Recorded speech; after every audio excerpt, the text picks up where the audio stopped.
All right. Hello, everyone. My name is Mateo Elvira, your host for the Sales Dev Squad podcast. Thank you guys so much for tuning in. Today, we have a special guest for you today. We are going to be speaking with Emanuel Carpenter, who is the head of outreach over at CallRail. He's been in sales development for over 15 years as an SDR, an SDR manager, and a quota-carrying closer. Up to date, he has made over 183,000 cold calls without the use of an AutoDialer and has worked with clients such as Amazon, Microsoft, and Freightliner. He's won the National Sales Network Sales Impact Award and has written over several popular sales-related books. So we have a lot of juicy topics for you guys today, such as, is it possible for SDRs to work as independent contractors and charge a minimum of $48 an hour? What are some of the common mistakes made by sales managers? And is tech sales a perfect segue for military veterans? All right, well, let's go ahead and find out. Emanuel, thanks so much for hopping on the podcast today. How are you doing this morning? I'm well. Thanks for having me, Mateo. Of course. Emanuel, so first off, I just want to say thank you so much for your service to our country here. It really means a lot. Second of all, thank you so much for your service within the sales development community. But yeah, I just want to go ahead and hop in here, Emanuel. Would love to just hear a little bit more about, what CallRail is and, how did you get into sales after kind of your service within the Air Force? Yeah, so CallRail is a digital marketing attribution software company. We primarily focus on helping organizations get a better return on their ad spend. And we do that by assigning phone numbers to different unique ads. So for instance, let's say you have an ad on Google Ads, and then you have an ad on LinkedIn, and you may have an ad on the radio. Each ad gets a unique number so that when someone calls in based on seeing that ad, we can tell you information as to where they came from, and then we record those calls as well. So we look for things like keywords, and we can use that to help them better understand their marketing. Very cool, awesome. Thank you for sharing that, Emanuel. And then, yeah, I'm just kind of curious, how did you get into sales? Especially after your work in the military here. I'm very curious kind of, why that was a particular choice for you. And yeah, would just love to kind of hear your story about that. Yeah, I got into sales. It was totally an accident. After I left the military, I had worked a few jobs in customer success and customer service. I worked for a startup software company in Cleveland, Ohio. Cool. And while I was working there, I got my bachelor's degree. And so I decided, okay, I need to do something with this degree. The degree was in marketing. So I looked around, I couldn't find a job in marketing or advertising, but there was plenty of jobs in sales. So I took my first sales job working for an orthopedic shoe manufacturer selling orthopedic shoes and orthotics to hospital and healthcare facilities. Very so cool. That's got into sales. It kind of found me, based on and I've been there ever since. That's awesome. And I know you mentioned that you've been, throughout the years of your sales career, you've been an SDR manager, also where you're at right now, head of outreach. I'm just kind of curious. After looking at your profile on LinkedIn, I can really sense your devotion to the sales field, and you're very passionate about SDRs. Why is sales development so just important to you, and just I could just sense your energy when it comes to sales development. We'd just love to hear a little bit more about that. I think it's because oftentimes SDRs are the first people that prospect ever hears from and to learn about a company. So it's very important to have someone who can do that role really well, because you're introducing your brand to someone who may have never heard of you. So you're doing that through email and cold calls. And so chances are people are going to learn about your organization through SDRs. So they are also the first line for introducing someone in regards to perhaps taking someone down the buyer journey and getting them to buy what you sell. So I think that role is really critical, especially with a lot of startups and software companies these days. They totally rely on SDRs to introduce them, to get them into the sales funnel, and to really help their closers not have to worry about closing and also get a lot of qualified leads. Very cool. And I guess like on top of that, would love to hear a little bit more of like how you are working with SDRs at your current organization. Tell us a little bit more about like your what your responsibilities are with your title. I've never heard of this head of outreach, so would love to just kind of hear like what you do or you work closely with SDRs. Yeah, so I'm essentially in charge of the SDR community at CallRail, and that consists of inbound SDRs and outbound SDRs. And so both roles are really different. Inbound SDRs are primarily responsible for, I would say, getting marketing leads and following up on those folks. So that's usually people who are hand raisers, people who've requested a demo or maybe a trial, or they've just reached out to us and said, hey, we're really interested in what you sell. Can you reach out to us and give us a call? And then we have on the outbound team, they're doing all the cold outreach, cold calls, cold emails, cold text and LinkedIn as well. And so they have a different goal. They're looking to book meetings with people who've never heard of us. And they tend to reach out to people who have greater revenue or larger employees. So they're looking for larger organizations because we found that when we split our sales team from low touch, what we call low touch and high touch, essentially one team is responsible for a certain threshold of revenue, and the other is responsible for a larger threshold of revenue. And so we found that the outbound team can do really well helping the high touch team, as opposed to the low touch team gets the hand raisers. Okay, and talk to us a little bit more about this low touch, high touch like terminology. I've never kind of heard about that. Do you mind kind of elaborating on that a little bit more? So yeah, that actually stems from the fact that if you have hand raisers and if you have smaller organizations, chances are that your SDRs aren't going to have to reach out to them that often, because they're saying, hey, we're really interested in what you sell. So they want someone to have a conversation with. So chances are you may call them and that's a touch. You may email them and that's a touch. And chances are within a very low threshold of touches, you're going to get them to have a demo or a meeting with your closers, as opposed to the outbound team where they're going to have higher touches. They're going to have a lot more touches, several calls, several voicemails, several emails, and several other touches like text and LinkedIn requests, because it's going to take more. Typically, I found that it takes about 6 to 7 touches before you even get someone to say they're not interested, let alone to let them say that they're super interested in what you sell. So that's why they're distinguished between low touch and high touch. Very cool. Thank you for that. And I'm just kind of curious here as well, Emanuel, like, are there any skills that kind of translated over for your role as an SDR, an SDR manager, or even your current role that you kind of learned over your course at the United States Air Force? Were there any skills that you learned that were very applicable to like a role in tech or just like the orthopedic shoes that you'd mentioned earlier? I'm just kind of curious. Yeah, I think there's 3 things. The first thing is that when you're an SDR, you pretty much have to be an early riser. You have to be the first at it, because a lot of times you're going to reach people between 8 a.m. and 9 a.m. before they start their day. So you have to be really good at getting up early, planning your day, and reaching out to people before even the day starts. The second is leadership. So, you're taught how to lead squadrons and flights in the Air Force.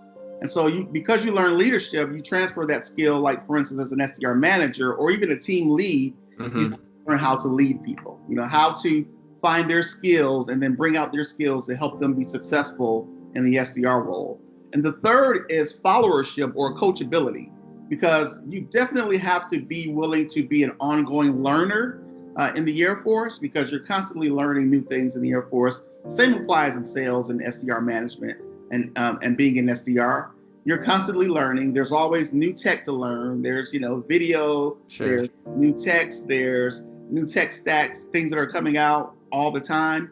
And then there's also the things that you learn from your SDR manager or your folks in charge of sales management all the time. You have to be coachable. So those are like 3 things that I learned in the Air Force that transferred over to SDR and SDR.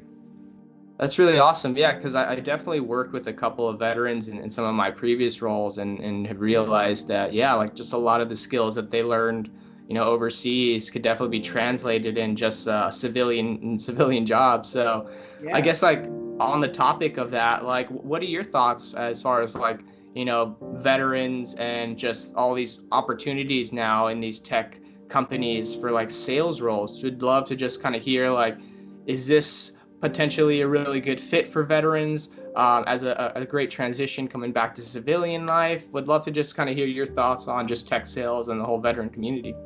Yeah, I think it really depends on the individual because sales typically hires type A personalities, people who are more outgoing, people who are Sure. willing to have a conversation with a stranger.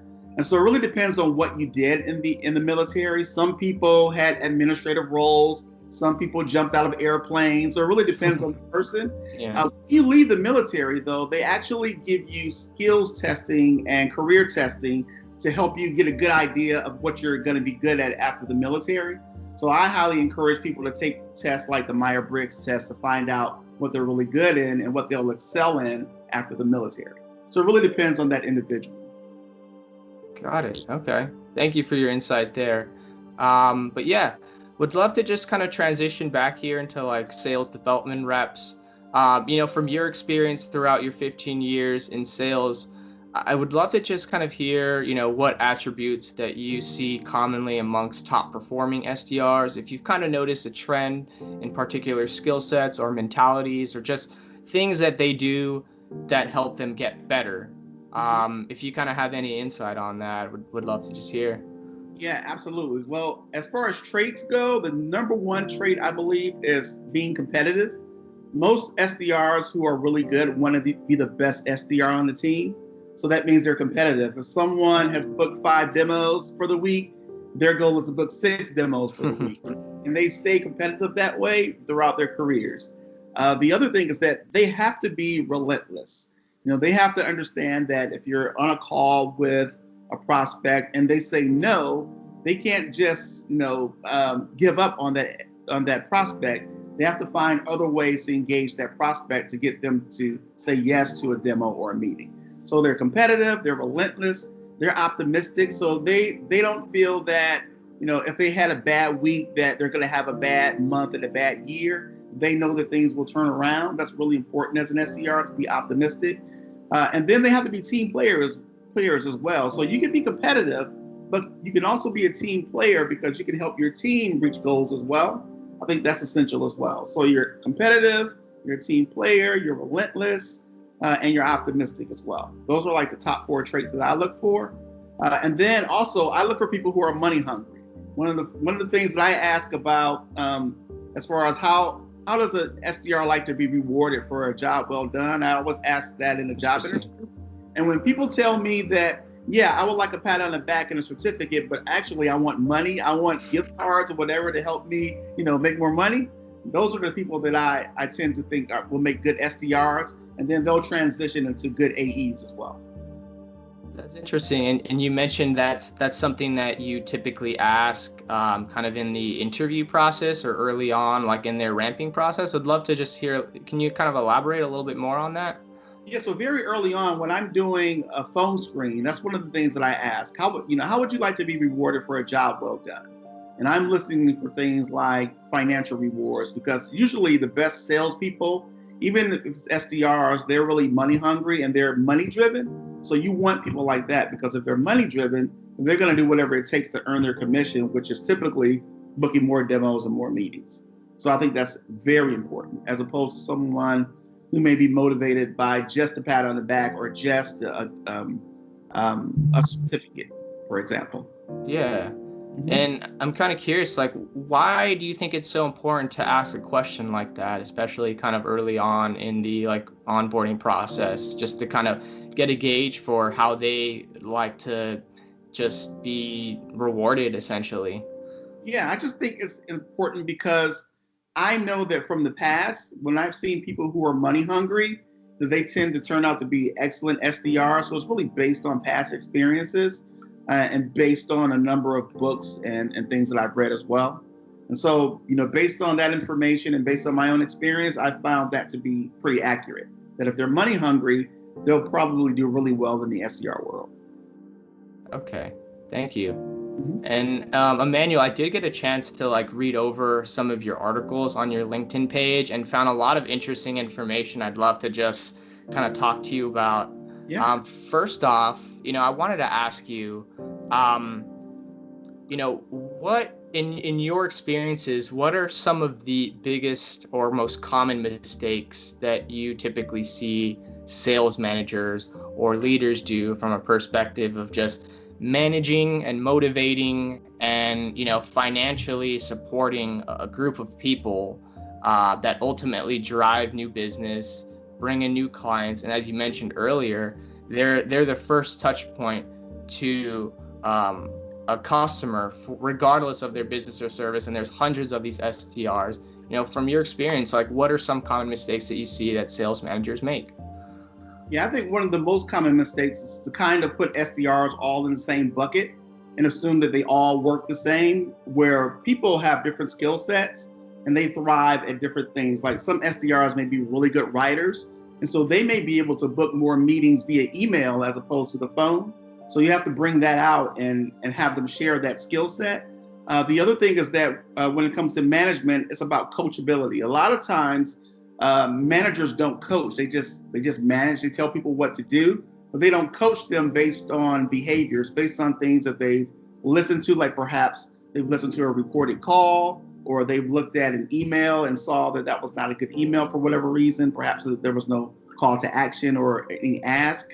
So they don't coach really well because a lot of times managers have not actually done the job. And so sometimes they don't know what to coach on. There's a lot of times where people who manage SDRs come from more of a closing role, and they move from a closing role to a management role, and they've really never done the SDR work. Mm-hmm. Highly encourage people who manage SDRs to actually get involved with the SDRs and actually do the work with them so that they can tell them how to go about their day based on experience, not based on something that happened 10 years ago or not based on theories. It's based on what you've actually done. So, for instance, to give you an example, on a monthly basis, my SDR team has call blitzes once a month.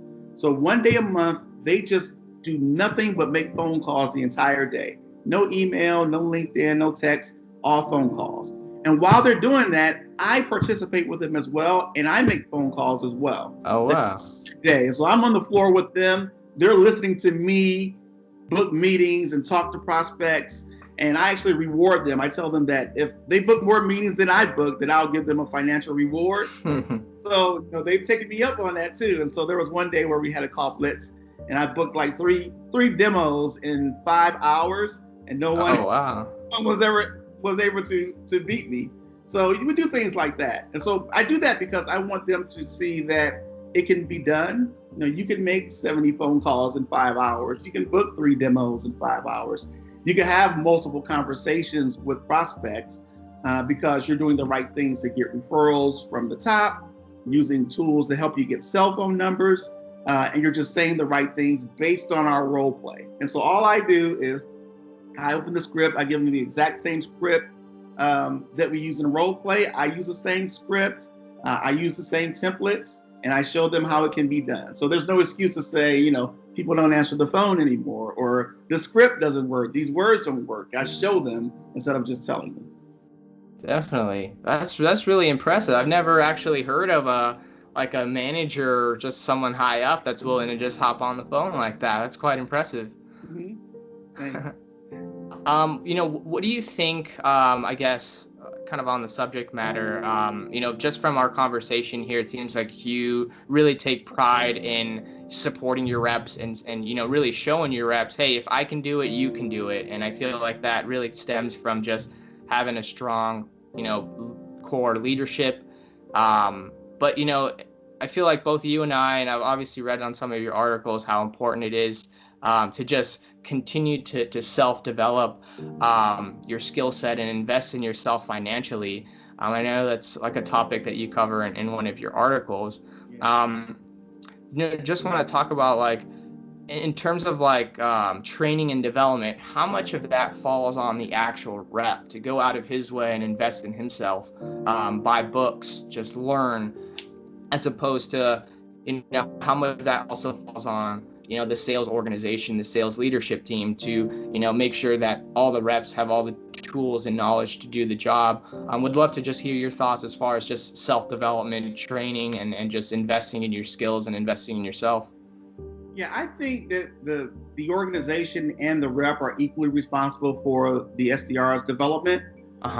What I found, though, is that a lot of SDRs simply don't invest the money in themselves to develop, to be the best SDRs. And so they tend to be average or maybe good SDRs. They don't stand out as outstanding SDRs.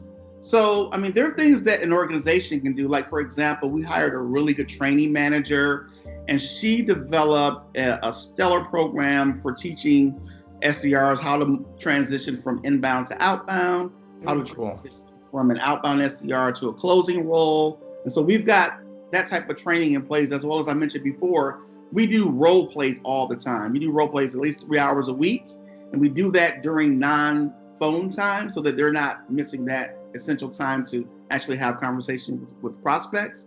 And so we take on that responsibility on our own to make sure that reps are trained. But I also highly encourage reps to do something on their own, especially like buying books, attending webinars, going to classes, doing those things on their own. Sometimes you can get reimbursed from the company, and that's great. But oftentimes, it may take you to invest a little bit of your commission check on developing yourself so that you can be better. So there are books out there, especially ebooks, that cost as little as $5 that can help you develop yourself. And then there's classes like the one that I created, the SDR Masterclass, where classes are typically about $500. Invest in yourself. There's nothing wrong with, taking a little bit of your own money and making sure that you're the best that you can be, so that you can develop into not only the best SDR, but hopefully that helps you in your career. So if you want to transition to a closing role or a management role, or even something else like sales enablement, you'll be better prepared because you've prepared yourself. Absolutely. Yeah, couldn't agree more. I feel like we always, as far as like investments, people always seem to forget to invest in themselves. They are like the biggest asset they could possibly be for themselves. So I couldn't agree with you more, Emanuel. Thank you for sharing that. But yeah, what I found interesting in what you said is, I guess at CallRail, you guys have like training programs for people that go from inbound to outbound and from outbound to a close role. Do you mind like talking a little bit more of like what that kind of consists of, and like how long does that usually take, and do you kind of have to qualify for that? I've never heard of that before. Do you mind kind of diving deep in that? Yeah, so each program takes about a week for the SDR's time. So for instance, from an inbound to an outbound role, well, we know that when you're an inbound, you're not cold calling. So you're developing your cold call skills. You're developing how to have a conversation with an administrative assistant to get to the decision maker. Or you're learning about how to call top down, starting with the CEO of an organization, because chances are you'll get more referrals if you start high and work your way down to the ideal customer profile. So we teach things like that. We teach things like when you're transitioning from inbound to outbound, now you're responsible for sourcing your own leads. So how do you go about using a tool like LinkedIn Sales Navigator or Inside View to find organizations that fit the criteria that we're looking for? So you're looking for, information on revenue, information on employee size. You're looking for information like, for instance, you may want to find people who are direct competitors of our customers, because they typically make good clients as well, based on the fact that they're in the same vertical. So we teach things like that within the role. And then when you're transitioning from outbound SDR to a closing role, well, now you're thinking about, so now you have to do things like discovery calls. What type of questions do you ask on a discovery call? How many questions do you ask? And then what's the balance between you asking questions and you actually sharing information that helps the prospect move forward? And then you have to learn things about demo. What do you say during a demo? How do you create a demo? How do you conduct yourself during a demo? And you're learning things like negotiation skills. How do you negotiate for price? What does it take to get multiple players involved when you're looking at closing a deal? And how do you navigate yourself internally when it comes to things like dealing with finance, dealing with legal to make sure that your contract goes through without a problem. So those are the types of things that we teach within those roles as you transition. Okay. And is this something that's kind of just more informal training, or is it more of like a formalized training, or would you even consider it a training? Would love to just kind of hear a little bit more about that. So it is formalized, and after every training, everyone gets a certification. They have to take a test to be certified to move to that next round. And so, yeah, we prepare our certification. We make sure that everyone is ready for that next role before we just put them in a role without preparing them adequately. Mm-hmm. And I feel like that kind of helps as far as just kind of creating a more visual career pathing for, someone who's starting off at the inbound level, then working their way to outbound and closer. Can you talk just a little bit more of like how career pathing works at CallRail? Like, is this something you talk to them about like early on? Is it kind of built out and laid out for them, very structured, so they know exactly what it takes to get to where they want to be? Would love to just hear a little bit more about that. Yeah, so we actually talked to them early on about it because we want to know, what they're looking to accomplish within a year or 2 years time.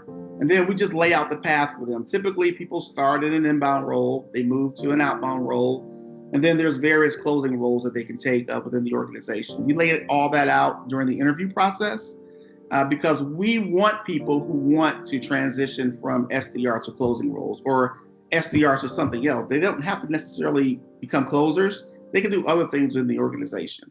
So yeah, we lay it out for them. And then we make a habit of actually not hiring people from the outside into a closing role because we found that the majority of the SDRs get stellar education in the inbound role because they're just fielding questions. Yeah. People, they're on drift, they're doing chats, they're speaking with prospects, answering questions about pricing and functionality. They're doing all that stuff in the inbound role. So that prepares them better for the outbound role. And then that prepares them better for the closing role. And so in the outbound role, you have to learn how to cold call because when you're in the closing role, chances are you may get a demo with a certain key player within the organization.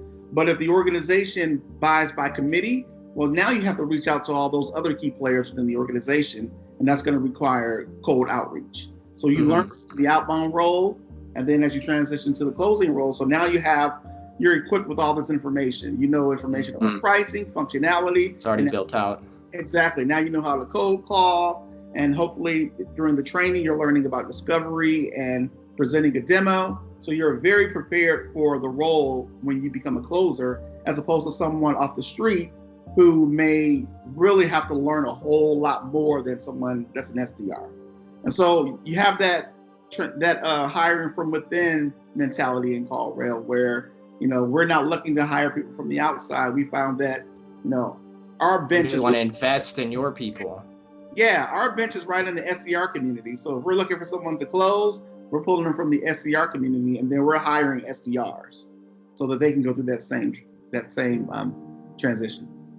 Got it. That sounds really amazing to just see how it's so built out from day one, coming from inbound, and even the bridges between outbound and closing. You guys already have some stuff set up. That's quite impressive there. And I guess on that subject, Emanuel, like, why do you think it's so important to have these conversations regarding career pathing so early on? And why do you think it's so important to have, all of these avenues built out ahead of time? And why is it so important to invest in the people that are already in your organization? Like, why do you guys have these programs in place? Why do you guys, do what you do? Would love to just hear a little bit more about that. Yeah, I think it's two reasons. One, it's for the company. We know that it better serves us to train people the right way so that when they're ready for a closing role, they're adequately prepared. And so because, we're thinking about ourselves, we make sure that program is stellar.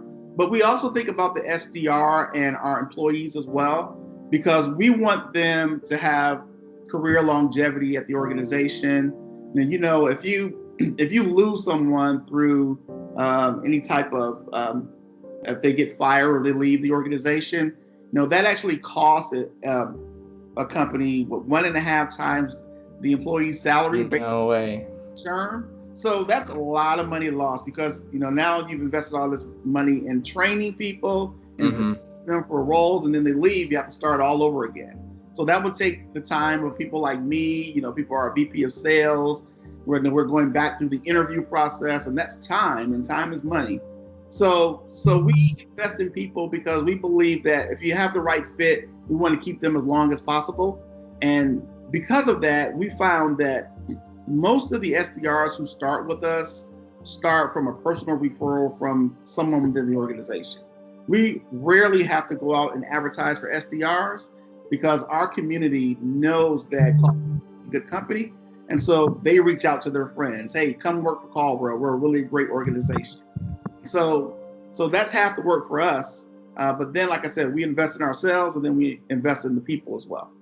Yeah, absolutely. Thank you, Emanuel. I'm super happy to see that you guys really value your people, and you really value the time and money that you spend into your people as well. So thank you for sharing that. And I guess on that subject, traditionally, at least from my previous experience, when you were an SDR, you kind of had two pathways, right? You would either be an AE or some sort of closing role, or an SDR manager or some sort of team lead position. Do you believe that all SDRs are destined for an AE or an SDR manager role, or are there other opportunities within the company that haven't been paved out yet? And how do companies, make sure that an SDR who's been there for a year, who knows the product, who knows the industry, doesn't end up going to a different company because they just didn't want to stay in sales? Like, what are your recommendations for something like that?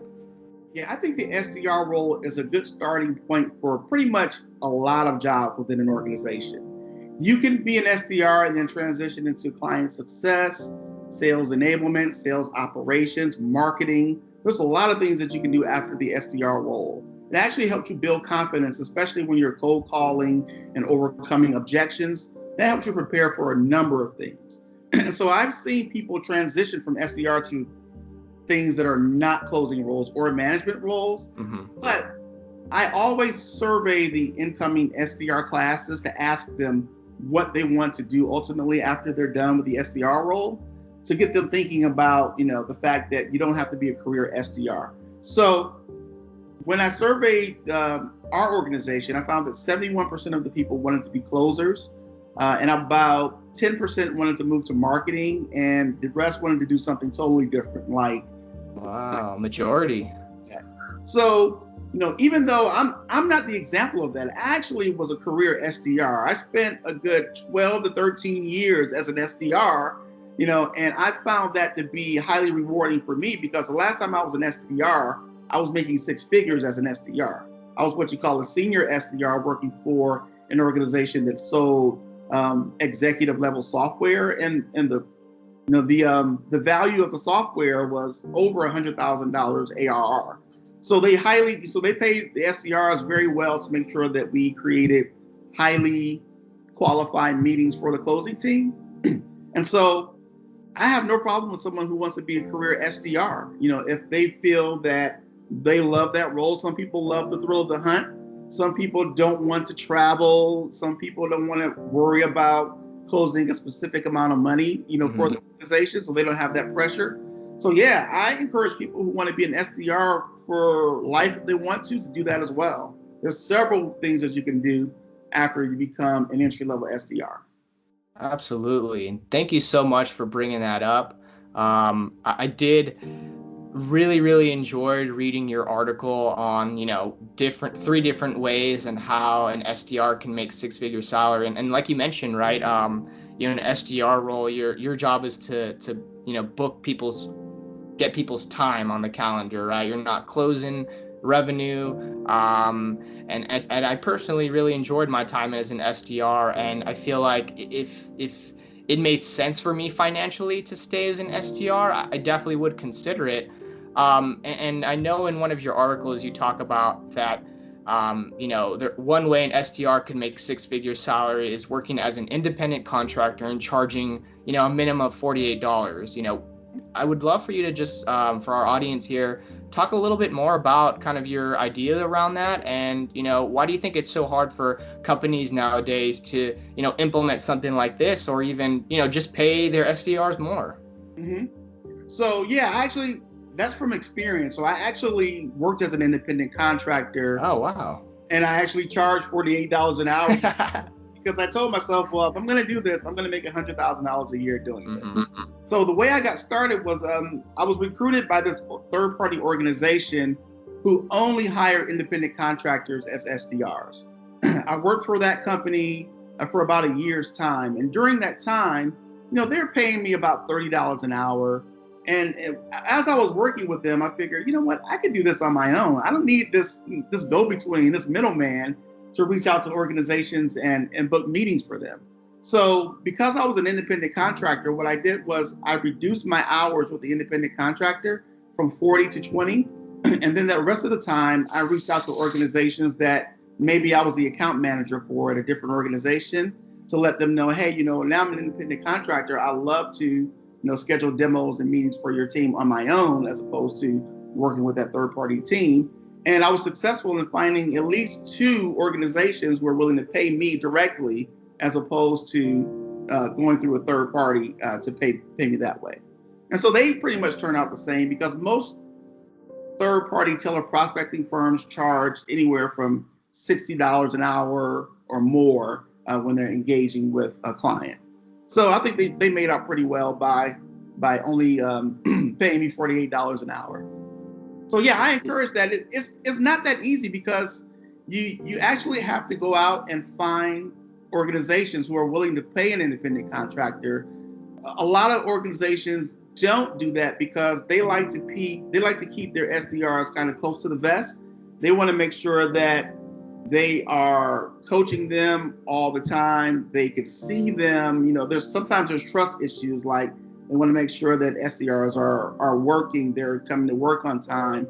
They're dedicating their time to actually booking demos and meetings as opposed to something else. And so because there's a trust issue, you have, a lot of organizations wonder, okay, if I'm paying them, for instance, $50 an hour, how do I know that they're actually working and not doing laundry or something at home? True. So there's that trust issue. So I think that's why a lot of organizations don't hire independent contractors as opposed to hiring employees. Mm-hmm. And so it seemed like you were kind of like a freelance salesperson at the time. Am I right? Or you're right, a freelance salesperson. Yeah. Okay, that's interesting. I feel like yeah, that definitely would be a challenge nowadays, but that's very impressive that you're able to do that, way back then. But yeah, I know that you have a couple of other, you mentioned a couple other ways that an SDR could make 6-figure salaries in your article as well. A combination of salary and commission. Do you mind sharing that for our audience here as well, Emanuel? Yeah, so you really have to go into an organization and have a good understanding of what the comp structure is like. So that, $100,000 could equate to, for example, maybe $60,000 a year plus $40,000 a year in commission. You have to make sure that an organization is willing to pay you that comp when you go through the interview process. A lot of times, SDRs will kind of take what's offered as opposed to having a better understanding of what they are worth and what they desire. And so you have to make sure that you do that. Another way that SDRs can do that is by structuring their own salary.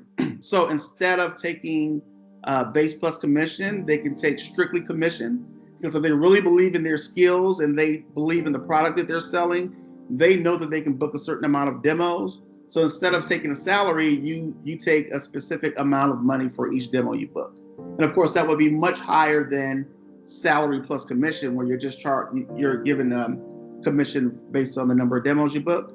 So for example, an SDR that's making salary plus commission, they may get paid, say, $50 to $100 per meeting that they book, as opposed to someone who's strictly commissioned. You could probably charge $1,000 per demo or meeting that you book. Confident that that all it's going to take is 10 demos, and you can actually, is that right? Am I doing the right? No, 100 demos. If you do 100 demos, then you could definitely earn $100,000. I see. So it's kind of like it really depends on where your strong suits lie and where you see yourself being able to just bring in the most activity, or whether that's just being contracted or doing it by demo for commission. Very cool. Yeah. Thank you for that, Emmanuel. And just a couple of questions here for you before we have to wrap. Obviously I've seen a couple of articles on LinkedIn regarding, will AI take over an SDR job in 5 to 10 years from now? I just wanted to hear your thoughts on like where you see the sales development role being in about like 5 to 10 years from now. Mm-hmm. I don't think that the SDR role is going anywhere anytime soon. But what I do believe is that AI will just enhance the SDR role. There's a lot of software out there available to help organizations help their SDRs get better. Like for instance, there's an organization that helps you they actually craft emails for you, and they make it highly personalized at scale. So that's really important, because that takes an SDR's time to go out to LinkedIn and find information about an organization, or to go out and try to find a trigger event and find out what's happening within the organization, and then craft a personalized email. That takes a lot of time. But if there's AI available to do that for you, then you definitely want to take advantage of that. And then your SDRs can be spending their time on something else more valuable, like calls. And I've seen Google had some AI where I believe the AI actually booked a meeting for someone. Oh, wow. But it was like a hair appointment, something like that, or an appointment for a beautician. That's really good for now, but typically in an SDR role, it's a little bit more complicated. You're overcoming multiple objections. Sometimes you're selling really complex software or complex products and services. And so chances are the AI just isn't there yet to answer all those complicated questions. So maybe in 10, 20 years it might be there, but for now, I don't think so, especially with organizations who sell complicated stuff. Absolutely. Yeah. I feel like we would always need at least another human on the other line, or even if 50-60% of companies end up using AI, it'll just make you stand out if you're a human on the other line, right? Yeah. And it's kind of hard to put the genie back in the bottle now, because now AEs have been spoiled by not having to worry about cold calling and meetings and demos. It's all scheduled for them. It's going to be really hard to get AEs back into the mode, if that was to happen, to go from cold call to closing. There are some organizations that still have AEs that do that, but for the most part, people are moving from that split role where some folks are responsible for prospecting, the others are responsible for closing. I guess like on that topic there, like what are your thoughts on that? Do you feel like it really is useful for account executives? I guess, you can kind of view it as an opportunity cost, right? For them taking some time out of their prospect, whether it could be doing other activities. Do you feel like it is beneficial in the long run to have AEs that cycle their own, or, prospect their own pipeline? Have you seen any benefits as far as AEs prospecting their own pipelines, or would love to just kind of hear your thoughts on that? Yeah, one of the reasons that AEs should do some of their own prospecting is because they can walk a mile in the SDR shoes. Mm-hmm. And so, because there's always a conflict between the SDRs and AEs. In the beginning, AEs will tell you, hey, just book anything. Just give me a demo and I'll take it from there. But then as they get more pressure to close deals, they want more qualified demos from SDRs. And so that becomes more of a difficult job. It's very important for AEs to walk a mile in their shoes and to make those calls themselves, to see how difficult it is to get a prospect qualified. So I think that's really important, but also it keeps AEs skill sets up, because they never know if they may move into an organization where they have to not only deals, but they have to prospect and take a deal from cold to close. So that's important as well. Absolutely. Thank you for sharing that, Emanuel. Just one last question here before we wrap up. For any SDR out there who is possibly considering taking a jump into sales development, whether they've had prior sales experience or not, and they're not quite sure if this is something that they want to do or something that they'd even be good at. What advice do you have for them as far as, just taking the jump into tech sales and just exploring the opportunities out there as a sales development rep? Yeah, I think the best thing that they can do is talk to people who are doing it today. You may have friends who are SDRs at software companies, or you may connect with people via LinkedIn and really get involved with them and get to the point where you can ask them specific questions about the role. A lot of people are very open about sharing what they do. I've met a number of people through LinkedIn, like you, for example, Yeah. people who are willing to just share information based on the fact that they want to help the next person move along. So yeah, reach out to people who are doing the job already. Find sources like the Bridge Group, which actually tells you what to expect in the role, how much money you can make, what the average salary is for an SDR, and then get a good idea of what a day in the life is for an SDR. Find out from people, find out what your day-to-day would be. See if that's something you want to do. See if you have the thick skin to overcome objections.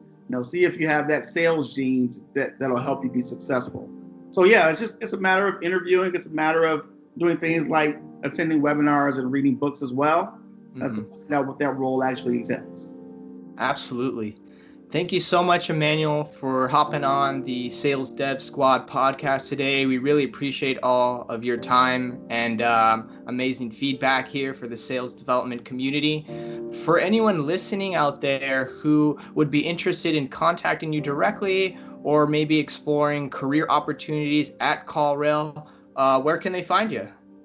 So the best way to reach me is through my own private company, SDR Masterclass. So Okay. you can email me at Emanuel@SDR Masterclass. And at the SDR Masterclass, I teach so-so SDRs how to be exceptional so that they can make top dollar. And typically the people who take those classes are already SDRs and they want to go into making at least 6 figures as an SDR. So email me at Emanuel@SDRmasterclass.com.